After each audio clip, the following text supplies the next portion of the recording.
Yo tout le monde, c'est Aurel, on se retrouve pour le review de l'épisode 24 de Kimetsu no Yaiba. Si vous l'avez pas vu, allez le voir, c'est dispo dans la description sur Wakanim comme d'habitude. Ça fait 24 épisodes que c'est pareil, donc je pense que vous connaissez, mais on ne sait jamais. Et du coup, cet épisode 24 était plutôt sympathique. Bon, ça se voit qu'on est sur la fin de saison, en espérant d'ailleurs qu'il y ait une saison 2 d'annoncer d'ici 2 épisodes, vu qu'il en reste 2. On espère en tout cas, vu les ventes qu'il y a eu rien qu'au niveau du manga au Japon, qui ont juste, on va dire, explosé par rapport à avant, dans le sens où j'avais vu un graphique il y a quelques semaines de la progression des ventes du manga depuis qu'il y a eu l'animé, et je peux vous dire que ça a énormément augmenté. Donc je pense qu'une saison 2 va être annoncée d'ici la fin, ou en tout cas dans pas très très longtemps, et vu le succès général de l'animé, voilà, on est presque sûr et certain. Mais bon, on attend quand même une annonce, j'ai envie de dire, un petit peu plus officielle. Du coup, cet épisode-ci était plutôt sympa. On voit l'entraînement de Tanjiro notamment, parce que dans le dernier épisode, il avait pris la décision de s'entraîner pour devenir plus fort. Il en a marre que quelqu'un vienne à chaque fois l'aider ou le secourir, et il a très bien vu finalement dans ces derniers affrontements que il était un petit peu en retard, j'ai envie de dire, et si il veut effectivement affronter Muzan, etc., va falloir faire quelque chose, parce que là, ça devient quand même assez compliqué, j'ai envie de vous dire. Donc cet épisode-ci est un petit peu basé sur l'entraînement. Alors il se fait entraîner dans les locaux, on va dire, entre guillemets, de Shinobu, parce que c'est tout son endroit à elle, c'est son quartier à elle, on va dire, son QG. Et finalement, ils sont un petit peu entraînés avec tout le monde, et notamment avec Kanao, si je ne me trompe pas sur le nom. C'était la fille qui était à l'examen en même temps que lui et Zenitsu, finalement. Et elle traîne avec Shinobu. Du coup, on se doute bien qu'elle a très certainement des compétences assez développées, etc. Et j'ai envie de dire que dans cet épisode-ci, on voit un petit peu justement qu'elle a de l'avance sur les autres. Elle a de l'avance sur Zenitsu, sur Inosuke et sur Tanjiro finalement. Bon, ce qui nous intéresse plus c'est Tanjiro, parce que Inosuke et Zenitsu, ils abandonnent très très vite l'entraînement parce qu'ils en ont marre tout simplement. Alors Zenitsu, je pensais qu'au début il allait continuer, dans le sens où pendant tout l'entraînement il est en mode oh, il y a que des filles, donc lui il est content, On connaît Zenitsu, j'ai envie de dire, à partir du moment où il y a des filles, lui il est content de tout ce qui se passe, D'ailleurs il était même jaloux que Tanjiro et Inosuke aient commencé l'entraînement, et qui sont un petit peu en mode après les entraînements, ils sont un peu en mode dépression, ils en ont marre et tout, et bon, Zenitsu leur fait un peu la morale. Bon, il y avait des petites choses assez drôles dans l'épisode quand même, notamment ces petits moments où Zenitsu s'énerve à cause des filles. Donc c'était vraiment un épisode un petit peu détente, j'ai envie de dire. Et puis finalement, Zenitsu et Inosuke, ils abandonnent un petit peu parce qu'ils n'y arrivent pas, ça progresse pas. Tanjiro, lui, il continue malgré tout, même si lui aussi, finalement, il progresse pas durant tout l'entraînement. Alors c'est des entraînements un petit peu j'ai envie de dire, voilà, c'est des petits exercices très très rapides où ils doivent attraper une tasse avant leur adversaire, ils jouent au loup, etc. Donc c'est un petit peu en mode jeu, on va dire, mais finalement, ça apprend un petit peu à augmenter l'endurance, la vitesse, etc. et la concentration aussi. D'ailleurs, on a à un moment donné Tanjiro qui se dit mais pourquoi est-ce que j'y arrive pas? Pourquoi est-ce que je ne progresse pas? J'ai beau faire tout, il se compare un petit peu à Kanao, j'ai beau faire tout, j'arrive à rien quoi. J'arrive à rien, pourquoi est-ce que je suis si en retard par rapport à elle? Bon, Kanao elle a été entraînée par les piliers et tout, donc en soi c'est un petit peu logique qu'elle soit au-dessus, j'ai envie de dire, de Tanjiro et tout, parce que quand t'es entraîné par les meilleurs, bon, même si, attention, Tanjiro a eu un bon entraînement quand même, par Sakonji, donc faut pas l'oublier que Sakonji c'était un gros pourfendeur avant, mais disons qu'il a eu juste l'entraînement de base par rapport à Kanao, qui a très certainement eu un entraînement un petit peu plus complet, j'ai envie de dire, et qui se fait d'ailleurs toujours entraîner actuellement, très certainement. Donc finalement on a Tanjiro qui se fait interpeller par trois petites filles, bon j'ai plus leur nom en tête, on s'en fout un petit peu de leur nom de toute manière, et qui leur demande est-ce qu'il arrive à utiliser le souffle de concentration intégrale. Et à partir de ce moment-là, Tanjiro il est en mode j'utilise très très peu parce qu'elle commence à demander est-ce que tu l'utilises le matin, le midi, enfin toute la journée en soi, hein, et même pendant que tu dors. Tanjiro il est en mode quoi, mais comment c'est possible? Enfin, j'ai déjà du mal à l'utiliser pendant très peu de temps, comment est-ce que c'est possible de l'utiliser pendant plus longtemps?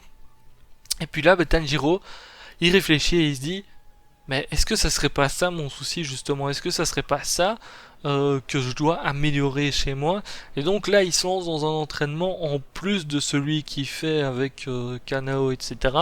Il se lance dans un entraînement de son côté où il commence à courir, etc. pour entraîner son souffle et pour le développer, hein, tout simplement. Parce que pour lui, c'est justement ça qui est un petit peu la base de tout, de l'endurance, etc.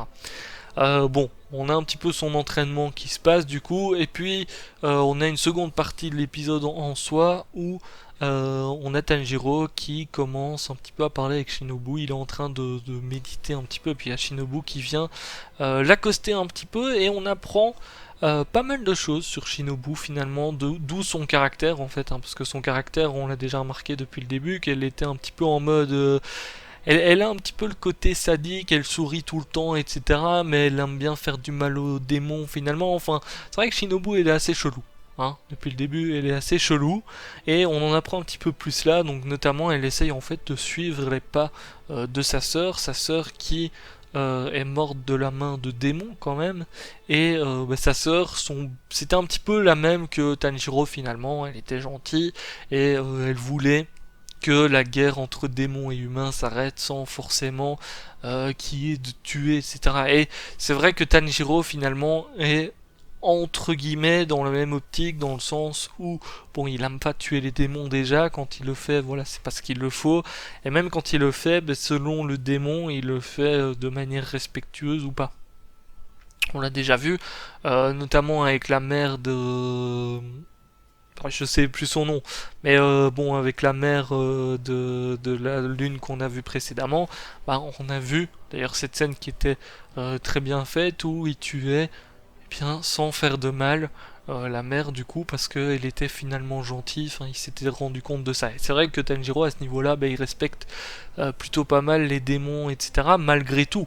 Hein, finalement, parce qu'il faut pas oublier que les démons, la plupart ils tuent des humains, donc bon, j'ai envie de dire, il les respecte comme il l'entend. Et à ce niveau-là, du coup, il ressemble plutôt à la sœur de Shinobu. Et Shinobu, elle sourit, etc. tout le temps parce que sa sœur aimait bien son sourire déjà. Et le but de Shinobu en soi, c'est de poursuivre le rêve de sa sœur.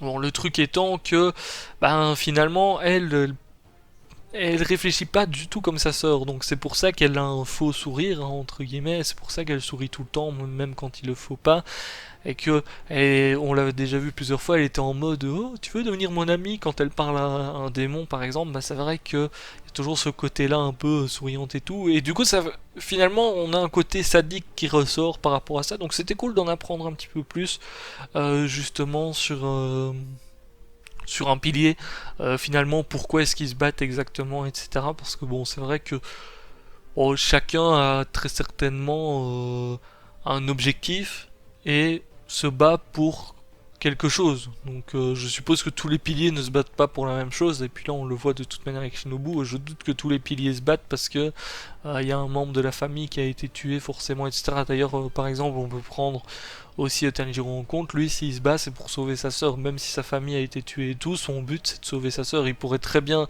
avoir la haine et vouloir tuer tous les démons, hein, mais finalement c'est pas le cas. C'est pas le cas, et lui son objectif premier c'est de sauver sa sœur. D'ailleurs, il a oublié de prélever du sang d'ailleurs sur la lune, donc bon, c'est dommage. J'ai envie de dire c'est dommage. C'est vrai qu'on n'y pense plus à ce sang-là, mais il a oublié maintenant qu'on y pense un petit peu. Et du coup, c'était intéressant d'avoir cette histoire par rapport à Shinobu, et elle passe entre guillemets le flambeau à Tanjiro parce qu'elle voit que Tanjiro ressemble à sa sœur, et du coup elle pense elle que Tanjiro est quelqu'un qui pourrait justement arrêter un petit peu cette guerre entre démons et humains, et qui pourrait on va dire, faire copain-copain avec les démons, hein, finalement, et qu'il n'y ait plus de guerre entre eux.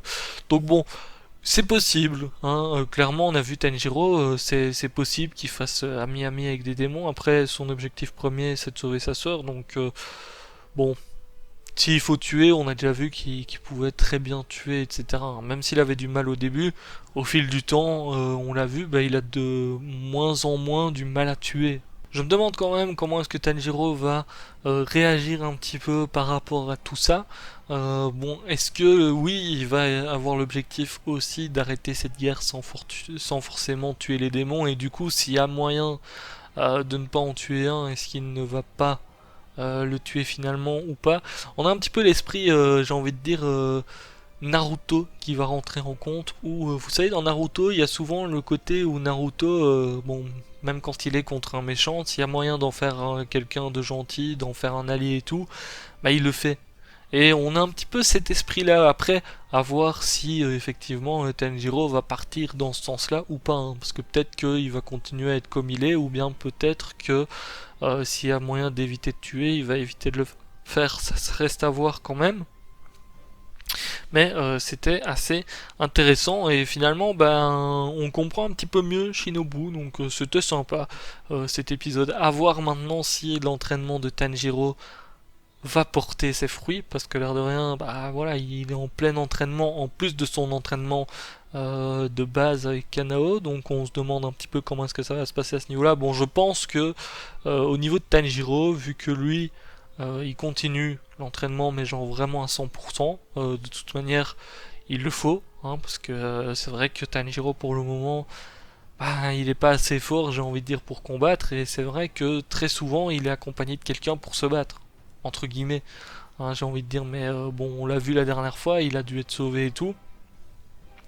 Donc c'est vrai que pour le moment, il n'a pas vraiment la force d'aller affronter les plus forts des démons. Donc on verra bien un petit peu comment est-ce que ça va se passer par rapport à tout ça. C'était intéressant. On verra bien si dans le prochain épisode son entraînement porte ses fruits ou pas. Il y a aussi la question du sabre. Je me demande si on va avoir quelque chose par rapport au sabre quand il va le récupérer, hein, vu qu'il est en réparation. Je me demande si on va en apprendre un petit peu plus sur le sabre noir, etc. Parce que certains avaient émis dans les commentaires, peut-être que le sabre il est noir et donc que il peut finalement se réparer entre guillemets tout seul ou plus facilement qu'il y a une histoire pareille. Donc on verra bien si effectivement il y a quelque chose comme ça ou quelque chose qui est lié au sabre. J'aimerais bien qu'il le récupère en fait avant la fin de la saison, histoire de voir si on en apprend plus par rapport à ça, parce que c'est quand même une question qu'on a depuis, c'est quand qu'il a reçu son sabre? C'est à l'épisode 6, 7, un truc comme ça je crois, non? Donc bon, ça fait longtemps qu'on se demande un petit peu ce que les sabres ont de particulier. Donc on verra bien. Sur ce, je vous laisse là, je vous dis à très très bientôt pour la prochaine review et le prochain épisode du coup la semaine prochaine. Ciao, ciao!